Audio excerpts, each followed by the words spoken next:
നമുക്ക് ബാലിന്റെയും ഗോമതിയുടെ ഇന്നത്തെ നല്ലൊരു കഥ കേട്ടാലോ? വീഡിയോ ഇഷ്ടപ്പെടുവാണെങ്കിൽ ഒന്ന് ഹൈപ്പ് ചെയ്യാൻ മറക്കരുത് കേട്ടോ. അങ്ങനെ നമ്മൾ കാണുന്ന ഒടുവില് ഇന്ദിരാമയ്ക്കൊക്കെ സംശയം ഉണ്ടായിരുന്നു, ഇനിയിപ്പൊ കൃഷ്ണമംഗലത്തുള്ളവര് കാരണം തന്റെ മക്കള് തന്നെയാണോ മീനാക്ഷിയെ കുടിക്കുക എന്നുള്ളത്. പക്ഷേ എങ്കിൽ അതിലേക്ക് എതിർക്കുവാണ് അച്യുതൻ ചെയ്ത്. ഒടുവിൽ അവരൊക്കെ അങ്ങോട്ട് എഴുന്നേറ്റ് പോയി കഴിഞ്ഞപ്പോഴത്തേനും അനന്ത അച്ഛനോട് പറഞ്ഞു, എടാ ഇത്രയ്ക്കൊക്കെ വേണ്ടിയിരുന്നു എന്ന് ചോദിച്ചു. പിന്നെ എന്ത് ചെയ്യണം അനന്തേട്ടാ, അവളോട് ആ ലൈസൻസ് തരാൻ പറഞ്ഞിട്ട് അവള് തന്നോ കോറിക്ക്. അപ്പൊ പിന്നെ ഇങ്ങനെയൊക്കെ ചെയ്തല്ലേ മതിയാവുള്ളൂ. മര്യാദയാണ് മര്യാദ. അല്ലടാ അച്യുത, ഇനിയിപ്പൊ ഇതിന്റെ പേരിൽ അവള് ജയിലിലേക്കാണ് പോണ്ട വരുമോന്ന് ചോദിച്ചു. എന്റെ ഏട്ടൻ അറിയത്തില്ലാത്തോണ്ടാ, നമുക്ക് നോക്കാം, അവളെങ്ങനെ വെറുതെ വിട്ടിട്ട് കാര്യമൊന്നും ഇല്ലാന്ന് പറഞ്ഞു. എത്ര നാളെന്ന് വെച്ചാൽ നമ്മള് സഹിച്ചു ക്ഷമിച്ചു മുന്നോട്ട് പോകുന്നതെന്നൊക്കെ പറയാണ്. കാരണം ഇതിന്റെ പിന്നില് അച്യുതന്റെ കളിയാന്നുള്ള കാര്യം അനന്തന് മനസ്സിലായിട്ടുണ്ടായിരുന്നു.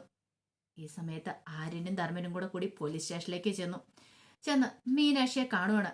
പിന്നീട് ധർമ്മൻ ചോദിച്ചു, മീനു നീ ഇതെന്താ, ഞങ്ങൾക്കൊന്നും മനസ്സിലാവുന്നില്ലോ എന്നൊക്കെ പറഞ്ഞു. അപ്പോഴേക്കും മീനാക്ഷി പറഞ്ഞു, ഇത് ചതിയാന്ന് പറഞ്ഞു. ചതിയോ? ആരാ എടുത്തേ ചതിച്ചെന്നൊക്കെ ആരും ചോദിച്ചു. അത് മറ്റാരുമല്ല, എന്റെ ഭർത്താവ് ആകാശ് തന്നെയാന്ന് പറഞ്ഞു. ആകാശോ? ആകാശാണ് ഒരിക്കലും അങ്ങനെ ചെയ്യില്ല മീനു ചേച്ചി എന്ന് പറഞ്ഞു. ചെയ്യില്ല പോലും, പക്ഷെ ആകാശം ഇത് എന്നോട് ചെയ്തേന്ന് പറഞ്ഞു. ധർമ്മം പറഞ്ഞു, ഞങ്ങൾക്കറിയാവുന്ന ആകാശം അങ്ങനെ ചെയ്യില്ല. മീനാക്ഷിക്ക് എന്തോ അവന്റെ മേലെ എന്തോ ഒരു സംശയം ഉണ്ടായ, എന്തോ ഒരു തെറ്റിദ്ധാരണയുണ്ട്, അതുകൊണ്ടാണ് മീനാക്ഷി ഇങ്ങനെ പറയണേന്ന് പറഞ്ഞു. അല്ല, നിങ്ങൾക്കൊക്കെ അറിയത്തില്ലാത്തൊരു കാര്യമുണ്ട്. ഇതിനു മുമ്പ് എൻ്റെ ഒരു പ്രധാനപ്പെട്ട ഫയൽസും കാര്യങ്ങളൊക്കെ അടിച്ചു മാറ്റിയിട്ടുണ്ടായിരുന്നു ആകാശ്. അന്നേ എൻ്റെ ജോലി തെറിക്കണ്ടായിരുന്നു. പിന്നെ എന്നെ വിളിച്ചിട്ടുണ്ടായിരുന്നു, ഈ ലൈസൻസും കാര്യങ്ങളൊക്കെ വാങ്ങിച്ചെടുക്കാൻ വേണ്ടി ഞാൻ ഏതറ്റം വരെ പോകുന്നു, നിന്റെ കസാര തെറിപ്പിക്കുമെന്നൊക്കെ.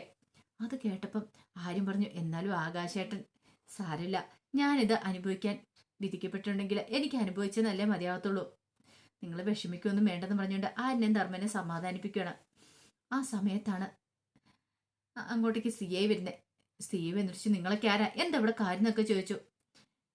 ഞാന് മീനി ചേച്ചിനെ കാണാൻ വേണ്ടി വന്നാന്ന് ആര്യം പറഞ്ഞു. ഒരു മീനി ചേച്ചി വന്നിരിക്കുന്നു, മര്യാദയ്ക്ക് ഇറങ്ങി പോയിക്കോണം എന്നൊക്കെ പറഞ്ഞു. അപ്പോഴേക്കും ആര്യം പറഞ്ഞു, സാറേ ഇതെന്താ ഇങ്ങനെയൊക്കെ പറയണേ, ജനമൈത്രി പോലീസ് സ്റ്റേഷനല്ലേ ഇത്, പിന്നെ സാറെന്തിനാ ഇങ്ങനെ പറയണമെന്ന് ചോദിച്ചു. ജനമൈത്രി പോലീസ് സ്റ്റേഷനൊക്കെ തന്നെയാ, പക്ഷേങ്കിലേ നീ ഒന്നും കൂടുതൽ നെളിക്കണ്ട, പറഞ്ഞു കേട്ടല്ലോ സാറേ. ഇവിടെ ആർക്ക് വേണം പോലീസ് സ്റ്റേഷനിലേക്ക് വരാലോ, അതിന് സാറെന്തിനാ ദേഷ്യപ്പെടുന്നത് എന്തിനാന്ന് ചോദിച്ചു. എന്താടാ നീ എന്നെ നിയമം പഠിപ്പിക്കാൻ വരുവാണെന്ന് ചോദിച്ചുകൊണ്ട് അതിന്റെ കോടനോട് കയറി കുത്തിപ്പിടിച്ചു. അപ്പോഴേക്കും ധർമ്മം പറഞ്ഞു, വേണ്ട സാറേ എന്നൊക്കെ പറയാണ്. മീനാക്ഷി പറഞ്ഞു, സാറേ എന്നോടുള്ള ദേഷ്യം ആരിനോട് തീർക്കേണ്ട കാര്യമൊന്നും ഇല്ലാന്ന് പറഞ്ഞു. എടാ മോനെ, അവള് വെറുതെ അല്ല ഇവിടെ വന്നിരിക്കുന്നേ, കൈക്കൂലി കേസ് പ്രതിയാ അവള്. സാറേ എന്റെ ഏടത്തിയമ്മ ഒരു കുറ്റവും ചെയ്തിട്ടില്ലെന്ന് പറഞ്ഞു. കുറ്റം ചെയ്തിട്ടില്ല പോലും, അതൊക്കെ നീയൊക്കെ കോടതിയിൽ തെളിയിച്ചാൽ മതി. 2 ദിവസം കഴിയുമ്പോൾ അവളെ കോടതി ഹാജരാക്കും. ശനി ഞായർ അവധി ആയതുകൊണ്ടേ കോടതി ഇല്ല. 2 ദിവസം കഴിയുമ്പോൾ ഹാജരാക്കുമ്പോ അപ്പൊ നീയൊക്കെ തെളിവ് നിർത്തി വിളിച്ചോണ്ട് പോയിക്കൊള്ളാൻ പറഞ്ഞു. അത് കേട്ട് കഴിഞ്ഞപ്പോഴത്തേനും ആര്യം പറഞ്ഞു, സാറേ 2 ദിവസമൊന്നും പോലീസ് സ്റ്റേഷനിൽ കിടത്താനായിട്ട് ഞങ്ങളെ അല്ല ചേച്ചിനെ സമ്മതിക്കില്ല. കാരണം ഞങ്ങളുടെ ചേച്ചി ഒരു തെറ്റും ചെയ്യാത്രത്തോളം കാലം ചേച്ചി ഇവിടെ കിടക്കേണ്ട കാര്യമില്ല. അപ്പോഴേക്ക് സി എ വെല്ലുവിളിച്ചു, എങ്കിൽ നീ ഒരു കാര്യം ചെയ്യടാ, ഈ 2 ദിവസത്തിനുള്ളിൽ തന്നെ ഈ നിൽക്കുന്നവള് കൈക്കൂലി കേസ് പ്രതിയല്ലെന്ന് തെളിയിക്കുവാണെങ്കിൽ ഇവളെ വിളിച്ചോണ്ട് പോവാം, അല്ലെ കോടതിയെ തന്നെ ഹാജരാക്കൂ എന്നൊക്കെ പറഞ്ഞു. ആരും വെല്ലുവിളിക്കുവാണ്, നമുക്ക് കാണാം സാറേ, എൻ്റെ ഏടത്തിയമ്മ തെറ്റുകാരിയല്ലെന്ന് ഉറപ്പായിട്ടും ഞാൻ തെളിയിക്കും, എന്നിട്ട് ഞാൻ സാറിനെ ഒന്ന് വന്ന് കാണുന്നുണ്ട് എന്നും പറഞ്ഞിട്ട് ആര്യം വെല്ലുവിളിച്ചിട്ടാണ് ആര്യനും ധർമ്മനും കൂടെ പുറത്തേക്ക് ഇറങ്ങി പോരുന്നത്. അങ്ങനെ ആര്യനും ധർമ്മനും കൂടെ പുറത്തേക്ക് വരുമ്പോൾ ബാലിനും ഇത്രയും പുറത്തുണ്ടായിരുന്നു. അങ്ങനെ വന്നു കഴിഞ്ഞിട്ട് ആര്യം പറഞ്ഞു, അച്ഛാ വിഷമിക്കൊന്നും വേണ്ട, മീനാക്ഷി ചേച്ചി ഒന്നും സംഭവിക്കില്ല.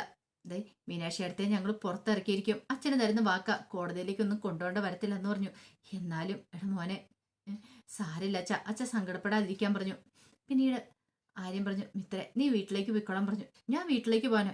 ഞാനില്ല, ഞാനിവിടെ നിന്നോളാം, ഞാൻ മീനാക്ഷി ചേച്ചിക്ക് വാക്ക് കൊടുത്താ ഞാൻ പുറത്ത് കാണുമെന്നുള്ളത്. അപ്പോഴേക്കും ബാലൻ പറഞ്ഞു, ഞാനിവിടെ ഉണ്ടല്ലോ, ഞാനിവിടെ നിന്നോളാം, ഇനിയിപ്പോൾ വേറെ ആളോട് നിൽക്കേണ്ട കാര്യമില്ലാന്ന് പറഞ്ഞു. വേണ്ടച്ച അച്ഛൻ പോയിക്കോളാൻ പറഞ്ഞു. സാരമില്ല, ഞാനിവിടെ തന്നെ നിന്നോളാന്ന് പറഞ്ഞു. അപ്പോഴേക്കും ആരും ചോദിച്ചു, അല്ല ആകാശാണ് എന്തെന്ന് ചോദിച്ചു. അവന്റെ കാര്യം മിണ്ടി പോയേക്കരുത് എന്ന് പറഞ്ഞ് ദേഷ്യപ്പെട്ട് ബാലൻ അവിടെ നിന്ന് അങ്ങോട്ട് മാറുവാണ്. ഈ സമയം മിത്ര പറഞ്ഞു, ആകാശാണ് ഇവിടെ ഉണ്ട്, ഭയങ്കര സങ്കടത്തിൽ ആകാശാണ് ഒരിക്കലും അങ്ങനെ ചെയ്യില്ലാരിയ, ആകാശാണ് മീനാക്ഷി ചേച്ചിയോട് ഇങ്ങനെ ക്രൂരത ചെയ്യാൻ പറ്റില്ല എന്ന് പറഞ്ഞു. ആ സമയം ധർമ്മം പറഞ്ഞു, ഞങ്ങൾക്കും മനസ്സിലാവുന്നുണ്ട്, സാരമില്ല, ഇതിന്റെ പിന്നിൽ ആര് കളിച്ചാലും നെല്ലും കല്ലും ഒക്കെ ഞങ്ങൾ ഉറപ്പായിട്ടും തിരിച്ചറിഞ്ഞു കഴിയും, അത് കണ്ടുപിടിക്കുക തന്നെ ചെയ്യും, ഇതിന്റെ പിന്നിൽ പ്രവർത്തിച്ച ആരെയാണെങ്കിലും അവരെ നമ്മൾ പുറത്തു കൊണ്ടുവരും, സത്യം തെളിയിക്കും എന്നൊക്കെ ധർമ്മം പറയുവാണ്. ഈ സമയത്ത് ഗോമതി ഭയങ്കര ടെൻഷനിലായിരുന്നു. ഗോമതി ശ്രീദേവിയോട് പറഞ്ഞു, മോളെ നീ ആ മിത്രയെന്ന് വിളിച്ചൊക്കെ എങ്ങനെ കാര്യങ്ങളെന്നൊക്കെ അറിയാലോ എന്ന് പറഞ്ഞു. അപ്പോഴേക്കും അനുമോള് വന്നിട്ട് പറഞ്ഞു, അമ്മ ഇങ്ങനെ ടെൻഷൻ അടിക്കില്ലെന്ന് പറഞ്ഞു. ഗോമതി പറഞ്ഞു, ഒരു കാര്യം ചെയ്യാം, ഇതുവരെയായിട്ട് അവരെക്കുറിച്ചൊരു വിവരമില്ലല്ലോ, ഞാൻ അങ്ങോട്ട് പോയി നോക്കാം, നിങ്ങൾ ഇവിടെ നിൽക്കുക, മോളെ അനു ദേവി ഒന്ന് നോക്കിക്കോണം, ഞാൻ പോലീസ് സ്റ്റേഷൻ വരെ പോകാന്ന് പറഞ്ഞു.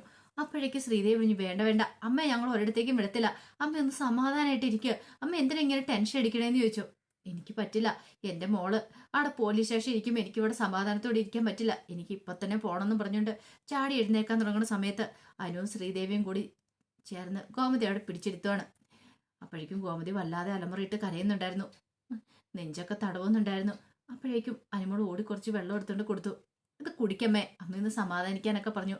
അങ്ങനെ വെള്ളമെല്ലാം കുടിച്ചു കഴിഞ്ഞപ്പോഴത്തേനും ശ്രീദേവി പറഞ്ഞു, അമ്മ സങ്കടപ്പെടാതിരിക്കുക, അമ്മ ഇങ്ങനെ ടെൻഷൻ അടിക്കില്ലേന്ന് പറഞ്ഞു. എങ്ങനെ ഞാൻ ടെൻഷൻ അടിക്കാതിരിക്കും, ഈ കുടുംബത്തിൽ എന്തൊക്കെ പ്രശ്നങ്ങളാണ് ഇപ്പം സംഭവിച്ചുകൊണ്ടിരിക്കുന്നത്, ഇങ്ങനെയൊന്നും ആയിരുന്നില്ല എന്ന് പറഞ്ഞു. അത് കേട്ട് കഴിഞ്ഞപ്പോഴത്തേനും ശ്രീദേവി പറഞ്ഞു, എല്ലാത്തിനും കാരണം ഞാൻ തെറ്റ് ചെയ്തോണ്ടാ ഇങ്ങനെയൊക്കെയെന്ന് പറഞ്ഞു. മോള് തെറ്റ് ചെയ്യുന്നോ, മോളതിന് എന്ത് തെറ്റാ ചെയ്തതെന്ന് ചോദിച്ചു. അതേമേ, ഇനി അത് മറച്ചു വെച്ചിട്ട് കാര്യമില്ല, പറയേണ്ട കാര്യങ്ങൾ പറയണം, ഞാനാ തെറ്റ് ചെയ്തേ ഞാൻ തെറ്റ് ചെയ്തുകൊണ്ടാണ് ഈ കുടുംബത്തിലുള്ളവരൊക്കെ ഇങ്ങനെ ഒരു ഫലം അനുഭവിക്കേണ്ടി വരുന്നതെന്ന് പറഞ്ഞു. അത് കേട്ടപ്പോൾ അനുഭവിച്ചു, അല്ല ശ്രീദേവി വെച്ച് എന്ത് തെറ്റിയെന്നാ പറയണേന്ന് ചോദിച്ചു.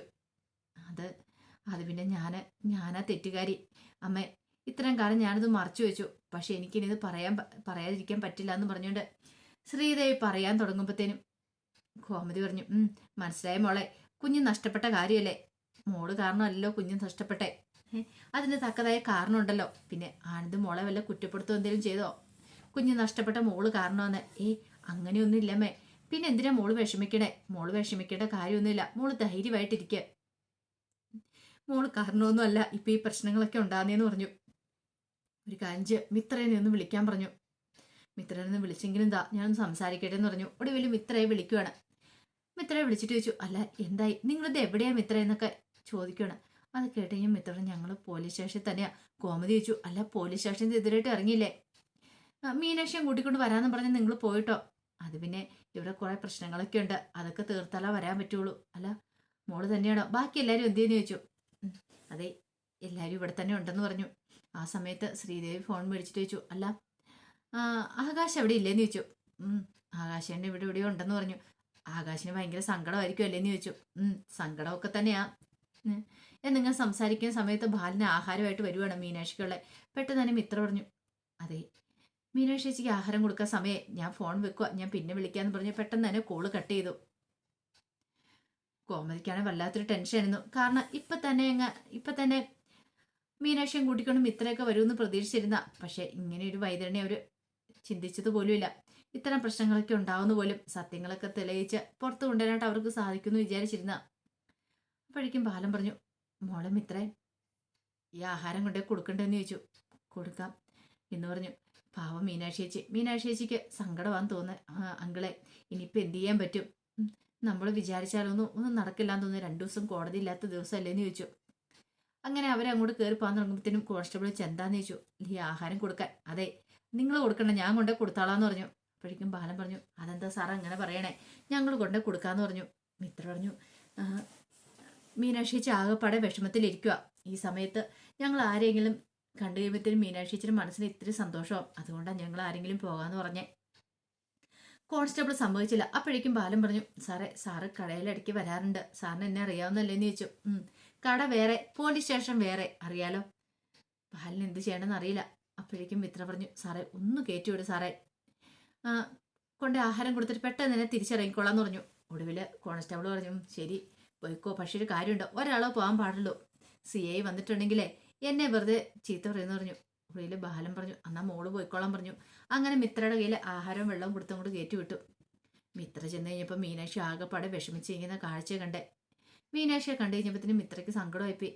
മിത്ര എന്നിട്ട് പറഞ്ഞു, മീനാക്ഷി വിഷമിക്കൊന്നും വേണ്ട, ഞങ്ങളൊക്കെ പുറത്തുണ്ട് കിട്ടോ എന്ന് പറഞ്ഞു. എന്തിനാ, നിങ്ങൾ ആരും പുറത്തേക്കേണ്ട കാര്യമില്ല, നിങ്ങൾ വീട്ടിൽ പോയിക്കോളാൻ പറഞ്ഞു. വീട്ടിൽ പോകണമെന്ന് ഞങ്ങളെ കൊണ്ട് പറ്റില്ലെന്നുള്ള കാര്യം അറിയാലോ, മീനാക്ഷി ചേച്ചിനെ പുറത്തിറക്കി ഞങ്ങൾ മീനാക്ഷി ചേച്ചിനെ കൊണ്ട് പോകത്തുള്ളൂ എന്ന് പറഞ്ഞു. മീനാക്ഷി പറഞ്ഞു, അതൊന്നും പെട്ടെന്ന് നടക്കില്ല, എന്നെ ഇവിടെ അകത്താക്കാനായിട്ട് ആകാശ് നന്നായിട്ട് പണിപ്പെട്ടിട്ടുണ്ട്. മീനാക്ഷി ചേച്ചി എന്താ പറയണേ, ആകാശേട്ടൻ അങ്ങനെ ചെയ്യുമെന്ന് തോന്നുന്നുണ്ടോ? ഒരിക്കലും ഇല്ല, ഞങ്ങൾക്ക് വിശ്വാസമുണ്ട് ആകാശേട്ടൻ എന്ന് പറഞ്ഞു. നിനക്ക് ആകാശിനെ കുറിച്ച് അറിയത്തില്ലാത്തോണ്ടാ, മിത്ര നീ ഇങ്ങനെയൊക്കെ പറയണേ, ആകാശേട്ടൻ നമ്മൾ ഉദ്ദേശിക്കുന്ന ആളൊന്നും അല്ലാന്ന് പറഞ്ഞു. അത് കേട്ടപ്പം മിത്ര പറഞ്ഞു, ചേച്ചി എന്തിനാ ഇങ്ങനെ ആകാശേട്ടനെ സംശയിക്കുന്നേ? മിത്ര പോലീസ് ആയിട്ട് പ്രാക്ടീസ് ചെയ്തുകൊണ്ടിരിക്കുന്ന ആളാണല്ലോ, അപ്പൊ അതിൻ്റെതായ ബുദ്ധിയും കാര്യങ്ങളൊക്കെ ഉണ്ട്. മീനാക്ഷി ചേച്ചി അപ്പച്ചിയുടെ അടുത്തേക്ക് പണം കൊടുത്ത ആരാ? ഈ പറയുന്ന വീണ മാഡത്തിന്റെ ഹസ്ബൻഡ് അല്ലേ? അപ്പൊ പിന്നെ എങ്ങനെ ആകാശേട്ടൻ കുറ്റക്കാരനാവും? അതൊന്ന് ചിന്തിച്ചു നോക്കിയാൽ മനസ്സിലാവില്ലേന്ന് ചോദിച്ചു. അത് കേട്ട് കഴിഞ്ഞപ്പോഴത്തേനും മീനാക്ഷിക്കും തോന്നി, ശരിയാണല്ലോ, അങ്ങനെ ഒരു സാഹചര്യത്തെക്കുറിച്ച് താൻ ചിന്തിച്ചത് പോലും ഇല്ലാന്ന്. അപ്പൊ അതിന്റെ വിശേഷങ്ങളൊക്കെ ഇന്ന് കാണുന്നത്. ഇതിന്റെ ബാക്കി വിശേഷങ്ങളുമായിട്ട് വൈകുന്നേരത്തെ പ്രമോയി വരാട്ടോ. ഒരിക്കൽ കൂടി എല്ലാവർക്കും ശുഭദിനം നേർന്നുകൊണ്ട് നിർത്തുന്നു. നന്ദി.